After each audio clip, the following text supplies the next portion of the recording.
Esas son declaraciones de Mauricio Alarcón Salvador, él es director de la Fundación Ciudadanía y Desarrollo, quien nos acompaña esta mañana. Buen día, Mauricio, ¿cómo estás? Mónica Mendoza te saluda.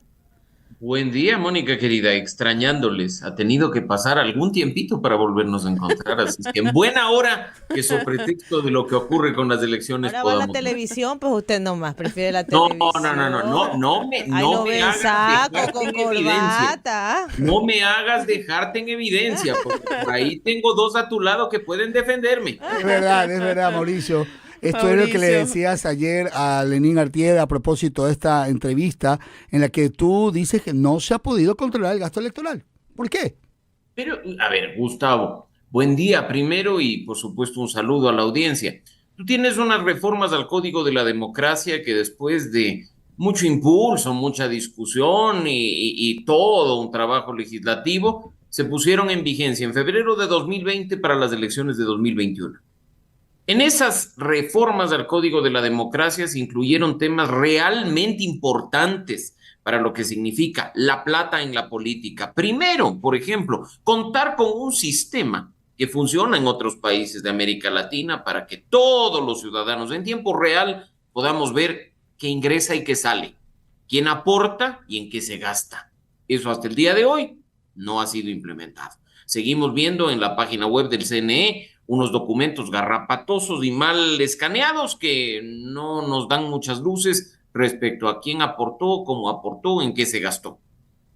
Segundo punto, nos dijeron que como había presencia del narcotráfico, del crimen organizado y de la corrupción en la política, se iban a activar cuantos mecanismos estén disponibles para lo que se conoce como interoperabilidad. No es otra cosa que las instituciones de control, UAFE, Contraloría, Fiscalía, CNE, interconectando sus datos y su información para estar pendientes. No se diga una institución vital que juega un rol fundamental en estos temas, que es el Servicio de Rentas Internas. ¿Por qué? Porque si aparece Juan Pérez aportando $300,000 y en el SRI ni siquiera tiene RUC ni factura, ni está con ingresos ni nada, ¿de dónde sacó la plata, no? Ese sistema tampoco se ha podido implementar en su totalidad. Y finalmente te digo, dejando de lado los sistemas, hay cuestiones que están establecidas en la norma y que yo creo que nos permiten usar el sentido común para darnos cuenta que algo pasa con el financiamiento de la política, Gustavo, porque algo tan básico como el tope de gasto electoral, que el CNE te diga, tú puedes gastar tanto por elector en tu circunscripción y este es el total, no necesita pues que seamos sabios ni matemáticos avanzados para darnos cuenta que algo pasa cuando un candidato que puede gastar a nivel local, hablo de elecciones locales, por ejemplo, $200,000, Mm. hace un gran acto de apertura de campaña o de inicio de campaña, trayendo a un artista cuyos honorarios valen 500,000, pues. Y ahí, ¿qué tenemos que hacer? Controlar. Entonces, ahí ves tú algunos problemas de lo que significa, como lo mencioné ayer en Ecoavisa, tener una norma de adorno. Mauricio, pero hay dos cosas. Lo que tú te refieres ahora son los gastos que cada movimiento y partido debe hacer y el control de los aportes de campaña, que no hay nada y que el CNE entonces no ha establecido ni aprobado ningún sistema de control.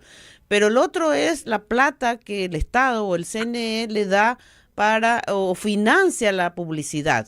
Ese dinero sale de los bolsillos de los ecuatorianos. Entonces hay estos dos frentes ahí de financiamiento. Sí, mi querida Mónica, pero yo hago mención a esto primero, porque ahí Ujú. es donde permean los dineros ilícitos.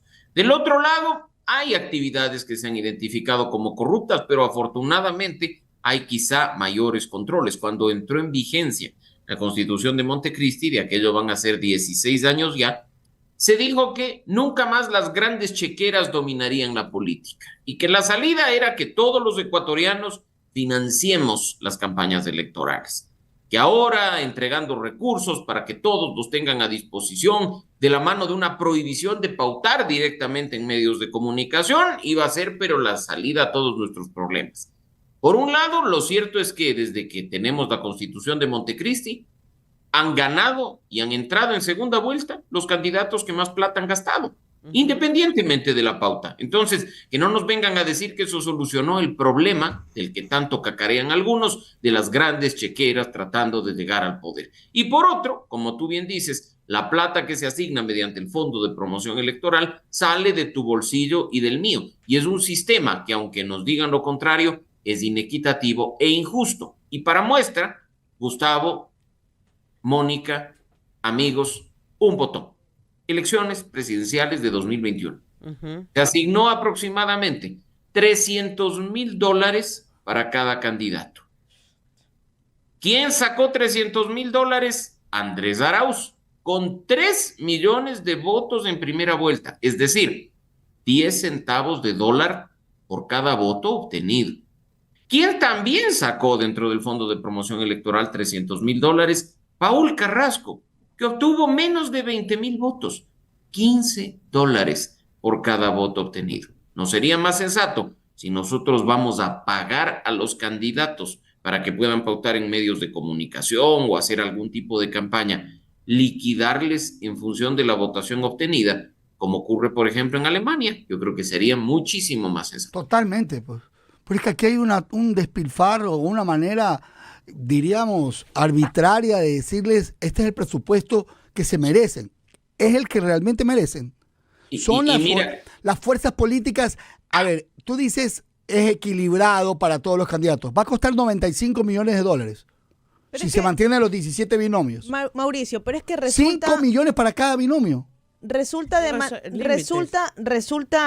hasta chistoso, porque de donde se supone tiene que nacer la reforma es la misma asamblea.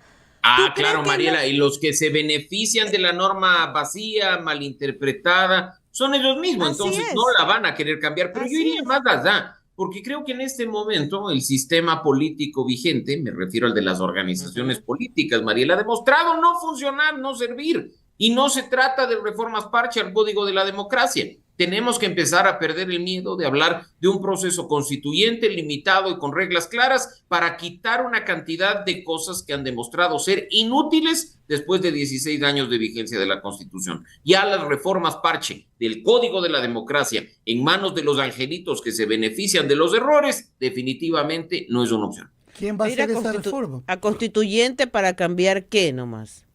Porque también hay que ir con reglas claras. A ver, y a eso me refiero, y qué buena pregunta que haces, Mónica, porque no se trata de tomar al pie de la letra un proceso constituyente, reformar el país, refundar la patria, poderes ilimitados. No. Se trata de, como lo dice el artículo 444 de la Constitución, hacer un proceso con reglas claras en función de quién convoca. Y estas reglas claras podrían partir, por ejemplo, de si hay un avance en materia de derechos, que la parte de derechos no se tope, pero la parte de la institucionalidad definitivamente tiene que cambiar. Seguir teniendo 5 funciones del Estado, y perdón el término, es una estupidez. La función electoral y la función de transparencia y control social no tienen razón de ser ni razón de existir. Tenemos que hacer una reforma profunda. Al tema de la justicia, les escuchaba los comentarios a propósito del concurso para renovación parcial de la Corte Nacional de Justicia. Se soluciona con un cambiecito en el Código Orgánico de la Función Judicial. No, necesitamos cambiar el fondo que esté en la Constitución. Los procesos de designación de autoridades de las manos de ese bodrio que es el Consejo de Participación Ciudadana tienen que cambiarse. E incluso Mauricio, ese Consejo de Participación Ciudadana tiene que desaparecer. ¿Y las garantías para los delincuentes? Y ese es otro tema. Por eso creo que acá hay que sentarnos a hablar con responsabilidad de lo que significa cambiar muchos aspectos de la Constitución, Mauricio, no 1 o 2 artículos. Yo te escucho de esta reforma profunda, pero más allá de, a lo que quiero llegar, como el análisis que siempre he tenido, es que muchas veces no son las instituciones, son las personas que llegan ahí. Porque si tuviéramos 5, como tenemos, 5 funciones del Estado que funcionaran bien, que cada quien hiciera su trabajo, no nos estuviéramos quejando que no fue de la Constitución. Su conceptualización no fue bien hecha. Tú como abogada sabes perfectamente bien que no deberíamos aquí estar discutiendo en función de las personas, sino en función de las normas. El problema principal radica en que nuestro país no rige un Estado de Derecho. La igualdad más importante que debemos tener nosotros en un Estado es la igualdad ante la ley, y esa no existe, Jamás porque la existió. ley se privilegia para unos o para otros en función del criterio de la autoridad de turno, Pero jamás porque ha la ley se existido, aplica de Mauricio. forma discrecional. Entonces, lo primero dentro de este proceso es crear la normativa constitucional necesaria para que el Estado de Derecho, no el Estado de Derechos y Justicia, el Estado de Derecho se recupere, porque ese término, acuñado desde hace siglos, lo que dice en definitiva es: tranquilo, ciudadano que ha cedido parte de su libertad para que el Estado funcione, porque aquí, bajo un paraguas grande que es el de la ley, no solo que todos vamos a ser iguales, sino que manda la ley, no Juan, Pedro y María, que le representan a usted. Los criterios subjetivos no deben primar en un Estado, debe primar la norma. Y volviendo a nuestro tema en materia electoral, precisamente eso es lo que falla, porque estamos a merced de lo que hagan las personas en lugar de estar tranquilos en función de lo que dice la norma. Mauricio, ¿hay escenario o a quién le correspondería convocar esta constituyente ya al próximo gobierno, o cómo tú ves el escenario ahí? Mira, Mónica, tú tienes en nuestra Constitución, en el último artículo, porque eso le dejaron para el final, para el artículo 444, las opciones para ir a un proceso constituyente. Y según lo que dice nuestra Constitución, son básicamente tres. La primera, obviamente, la del presidente de la República, quien puede solicitar que se active un proceso constituyente. La segunda, 2/3, 2/3 de la Asamblea Nacional, esa mayoría calificada que hoy está por los 90, pero con el cambio de cantidad de legisladores va a aumentar para el próximo periodo legislativo, o algo que quizá es bastante más difícil, pero quizá la modalidad más interesante, el 12% de las personas que forman parte del registro electoral. Lo importante es que cualquiera sea presidente, asamblea, ciudadanía, la forma mediante la cual se active, el artículo 444 dice que la consulta a través de la cual se convoca el proceso constituyente debe incluir las reglas de juego, la forma en la que se eligen representantes, las reglas del proceso electoral. Entonces, yo creo que por ahí hay una opción y hay que discutirla de forma responsable. De nuevo, las constituciones no necesitan refundar el país una y otra vez. Nosotros ya tenemos 20 en el librero y seguimos en el mismo tema y en muchas discusiones desde 1830. Yo creo que acá, con reglas claras, hay que empezar a cambiar cosas que han demostrado, insisto, ser instituciones inútiles que no sirven a la ciudadanía, sino simplemente a los intereses de unos pocos. Y lo que dice es que el sistema político hace rato se viene diciendo que debemos volver a cero, el sistema político actual, y de hecho Voces por la Democracia, que es uno de estos colectivos, le propuso al presidente Noboa en meses pasados que se incluya alguna pregunta en la consulta popular, precisamente sobre el sistema de partidos y movimientos, que ya llevamos más de 600, creo, registrados. No pasa. Bueno, vienen, van. Nosotros, afortunadamente, todavía no hemos superado los 300, ¿no? Estamos entre 250, 260. Pero mira lo gracioso, aquí estamos nosotros alarmados porque tenemos 17 posibles binomios presidenciales, pero veamos qué pasa cuando ya mezclas con los movimientos locales. ¿Cuántos pueden presentar candidatos en Guayas? ¿Cuántos pueden presentar candidatos en Pichincha? Y son, por supuesto, mucho más que los 17, porque ahí tú tienes que sumar los movimientos provinciales. Y nos vamos más arriba, pasamos de 20. ¿Te imaginas, además, con el aumento de legisladores, la cantidad de candidatos que podríamos tener en una provincia como Guayas o en una provincia como Pichincha? Indiscutiblemente ahí tenemos otro problema. Mauricio, volviendo al tema de los gastos y los aportantes, y esta opacidad, poca transparencia, ¿desde cuándo viene? O sea, no tenemos reportes de los últimos procesos electorales, el riesgo y la preocupación en esta coyuntura donde el narcotráfico ha permeado instituciones públicas y privadas, y entonces en estos momentos ¿en qué riesgo estamos? Mira, yo parto del hecho de que tienes una institución que incluso podría tener mucha voluntad política de hacer las cosas, pero físicamente, por decirlo de alguna manera, no cuenta con la capacidad para hacerlo.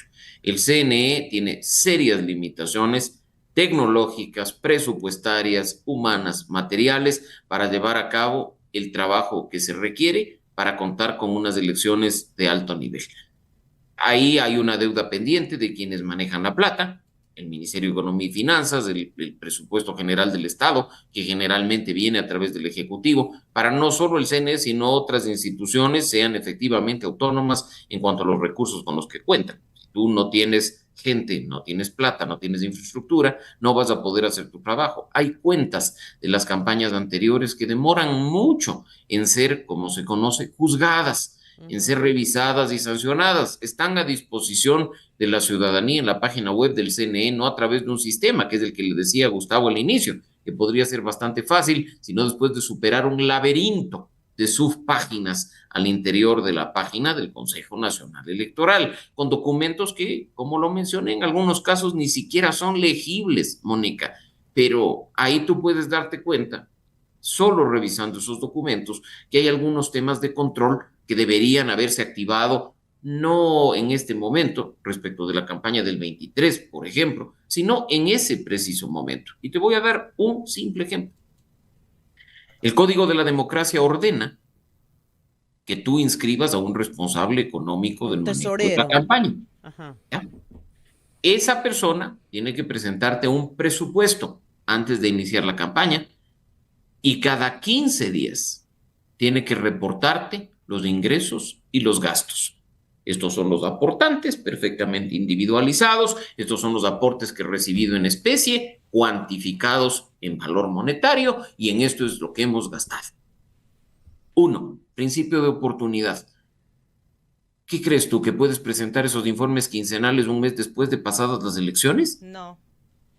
Deberías presentarlas a la siguiente semana, pues, para que haya control. No ha pasado Pero hay, eso. Si eres el pero hay responsable. movimientos políticos que presentan una vez que se acaban las elecciones. Ese control que no es oportuno trae problemas. Pero además, resulta que te presentan reportes en cero. Exactamente. En cero. Y dicen, no, al final liquidamos. En el último informe, en el informe final mandamos todo. Este rato presente en cero por cumplir. Cuando uno ve que ese candidato ha empapelado el país, O ¿cómo está financió? con horrendas brigadas a lo largo Ajá. y ancho del país, con banderas, con camisetas, de estar repartiendo regalos, que está prohibido. Y por con el Código bingo, de la y con democracia. Y entonces, yo te digo, ahí te das cuenta que está fallando funciona. este asunto. Claro. No funciona. Y yo te digo, mira, no hay que inventar el agua tibia, Mónica, Gustavo, Mariela, amigos, de ninguna forma. ¿Por qué dejamos por primera vez de lado la novelería? Creo que es una muy buena opción. Y vemos lo que funciona en otros países. Mira cómo funciona el sistema en Alemania. Mónica Mendoza quiere ponerse el partido mendocino, porque quiere, además, a título personal, ser candidata a la presidencia de la República. Tienes Bueno, mi voto, tienes mi voto. chévere, chévere. Mónica reúne su base de afiliados, no hay mayor democracia interna. Mónica se autoproclama candidata a la presidencia de la República. Mauricio Alarcón, jefe de campaña. Y yo, por supuesto. Y va a la autoridad electoral y le dice mis $300,000 para la campaña. Si eso fuera en Alemania, se te ríe la autoridad electoral, te dice, a ver, señora Mendoza, y me alegro mucho que usted quiera ser candidata, pero su proceso democrático interno no sirve. Y al haber usted violado un requisito, que es haber sido designada mediante un proceso democrático interno, usted no recibe la plata. No money for you. A ver si la señora Mendoza se atreve otra vez a autoproclamarse candidata de su movimiento político. En Alemania, para que ustedes se den cuenta, Mónica funda una organización política y tiene que recaudar dinero de sus afiliados y adherentes. Y va a la autoridad electoral y le dice, mire, he sido eficiente, mis bases me han aportado $300,000 para la campaña. Y la autoridad electoral alemana te dice, genial, por cada dólar que tú has levantado, bien registrado de tus adherentes, yo te voy a premiar, a bonificar con tantos centavos de recursos públicos. Entonces, tu parte privada, la contraparte estatal. Pero además, para que esto no sea una aventura, como ya has levantado fondos e indiscutiblemente vas a ser candidata a la presidencia, Mónica Mendoza al poder, pues cuéntame cómo te va a ir en la votación para yo, igual, compensarte en función del resultado con recursos que correspondan a lo que has hecho. Entonces, viene Mónica Mendoza y tiene dos caminos: hacer una campaña buena, promocionarse bien, gastar su platita, la de los afiliados, adherentes o como quiera que se llamen, y lograr 100,000 votos. y viene la autoridad electoral y te dice, genial, superaste un umbral de votación del 5%, con esos 100,000 votos, llegaste, y además, ojo, 100,000 votos, te voy a entregar tantos centavos de dólar por cada voto obtenido. No la totalidad de los, no $1 por voto, no, listo. Pero resulta que a Mónica le fue pésimo, como a Paul Carrasco en el 2021. La autoridad electoral le dice, qué pena por su aventura política, no superó el umbral, obtuvo una votación que no corresponde con lo que dice la norma, pues la plata que usted gastó, bien gastada está, y el Estado no tiene por qué compensarle nada. Claro, y no hemos recuperado ni siquiera los informes. Mauricio, se nos ha extendido el tiempo, como siempre, conversando contigo temas. Vamos adelante a esas reformas. Hay que impulsar en el país estos cambios. Hay que empezar a necesitan. discutirlas con responsabilidad, Mónica. Hay que vencer esos fantasmas que nos han alejado de una reforma profunda de la Constitución, que si quien convoca, que si quien gana, que si quien es mayoría, porque aquí la única salida para eliminar un bodrio como el Consejo de Participación, cambiar la justicia, cambiar el sistema político, es reformar de forma profunda nuestra norma suprema. Así es ojalá que doña Diana Tamaín no diga que no pudo controlar el gasto de las redes sociales o de alguna cosa así. Ya lo dijo. Ojalá que no vuelva a hacerlo. Gracias, Mauricio, un gusto saludarte. Un gran abrazo, Mónica, Gustavo, Mariela, y un buen día para todos. Gracias, Mauricio Alarcón. Abrazo.